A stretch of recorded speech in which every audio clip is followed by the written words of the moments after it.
Hello and welcome back to the Avenza Mapping class video series. In this tutorial, I will teach you how to buffer art using a value in MAPublisher. I've gotten started by creating a new Illustrator document.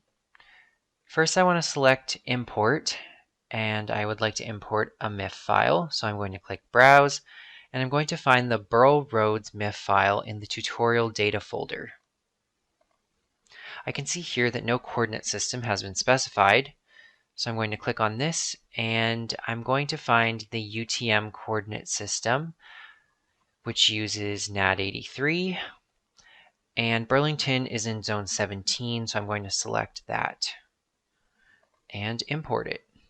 I'm now ready to select a few lines that can be buffered, but I'm going to zoom in a little bit just so it's easier to see. Okay, so I'm going to select just some of these lines here, and I'm going to press the Buffer Art button on the Map toolbar. So in this Buffer Art dialog box, I'm going to click Only Buffer Selected Art. Under the Buffer Width section, I'm going to select meters, and I'd like to use a static value. So I'm going to make sure that's selected, and I'm going to enter 25 meters. This just means that there will be 25 meters on each side of the selected roads.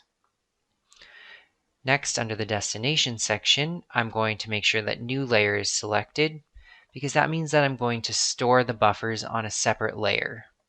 And I'm going to title this layer Road Buffers. Finally, in the Options section, I would like to apply a style, so I'll select that box, and I'm going to apply a green fill. I can also choose a graphic style instead by toggling this button right here, which will take me to a selector to find a style. But for now, I'm going to leave it as the green. Now I can click OK to apply the buffer art settings. And there you go. I can see here that the lines I selected have a buffer around them on a layer called Road Buffers, which I can see right here. The buffered lines match with the fill color options I set, and like any other object in Adobe Illustrator, they can be styled separately. As with most buffers, for this purpose I just like to have them stand out from the rest of my artwork, and that's about it. Thank you for watching this tutorial about how to buffer your cartographic art using a value in Avenza MAPublisher. I hope you found it helpful.